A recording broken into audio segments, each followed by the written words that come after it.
some of the areas we come from, like Marsabit, have not been privileged this time to get a CS.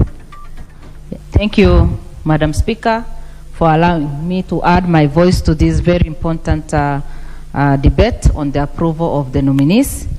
As I start, I want to congratulate the committee for sitting the long hours and for vetting all the nominees and for giving us a good recommendation whereby we can all debate on. I also want to congratulate the nominees because I know they are representing the entire country. I know that they are all capable of doing that. And for Kenya Kwanza to nominate people who are responsible enough, who are qualified, and who we believe will be able to deliver. Madam Speaker, sometimes when we nominate people to different positions, the expectation is that they will serve the entire nation. The areas we come from, like Marsabit, have not been privileged this time to get a CS. But I hope the nominees who are there, who will serve in different ministries, will serve all the areas equally and will be able to give their best to the country. I just want to say to the nominees that they are there on our behalf, on behalf of Kenya Kwanza, and on behalf of the Parliament, and on behalf of the entire country. So our expectations are quite high, and as we all know, Kenya Kwanza as a government, we promised a lot to our people, and people's expectations is quite high. When we put again into consideration the situation that the country is in, whereby economically we are not doing well, the drought is affecting about 23 counties. People's wealth in terms of pastoralists, you know, the wealth that we have, our animals are dying and we are even losing lives. A lot of attention needs to be given to that area. While even in this other part of the country, Kenyans have suffered economically. And so we need a big effort in order to transform the situation that we are in. And I believe that the ministers will be able, the cabinet secretaries will be able to be agents of transformation, whereby they'll be able to touch every life. I'll give this chance to Honorable Dido Raso for Sako.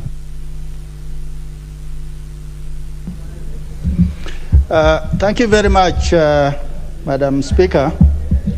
And let me congratulate you for having appointed to the Speaker's panel.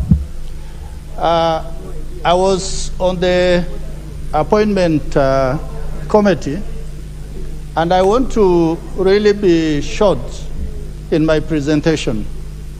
First of all, the committee was well guided by the Speaker of the National Assembly.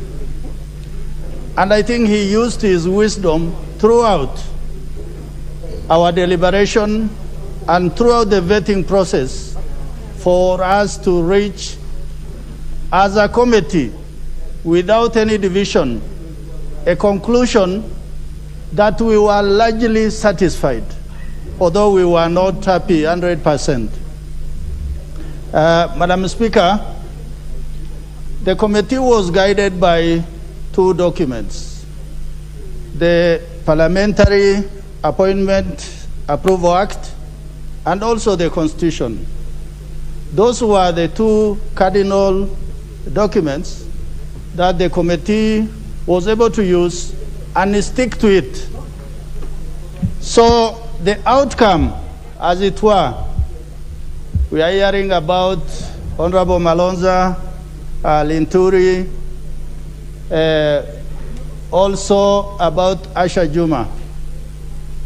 I will shortly talk about those three, but I want to confirm to this House that the large majority of almost 20 were able to satisfy the vetting committee.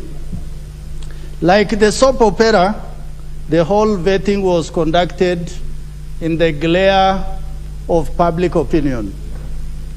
So whatever the committee was going to come out with, I think to an extent, even many of you who are following the vetting were able to discern that at this point the committee made the right judgment.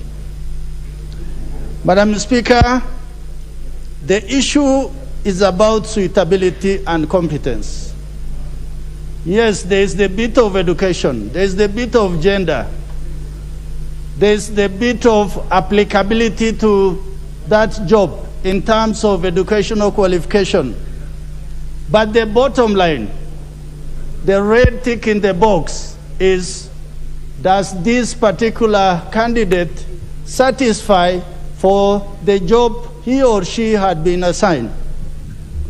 I must thank the politicians and congratulate them, because 67% of those candidates who appeared before the committee were politicians, and they gave a sound account of themselves, relevant to the appointment, and also showing that they are able to understand the concerns to the people that they have represented for long.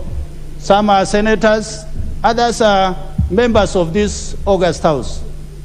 So for that reason, what we want from them, like the leader of majority said, and I want to agree with him, in the last government there was a lot of hubris from cabinet secretaries, a lot of chest thumping from the cabinet secretaries. And if they know the powers of this house, I think they must humble themselves to the occasion, and they must humble themselves to the committees of this august house. I must add that we must also congratulate the president. It is my third term in this house, which comes from the great people of Saku. For the first time, these particular cabinet secretaries were almost handpicked and almost the right people to serve the people of Kenya. We have seen the cabinet in the 11th parliament and also in the 12th parliament. The difference is we were asking ourselves, who do we pass among these? But in this particular situation, we are faced with a very narrow margin of only 3. I want to talk about Asha Juma. She comes from the minority, marginalized, a lady whose background many of us will sympathize. Although many of us walked to school without shoes, we slept without eating food, but I think Asha Juma's climb to the top is a study in itself, that we must understand that how does somebody who got married when she was an underage, she dropped out of school, but she rose at some point. She was the head of Kilifi County Council as the chair.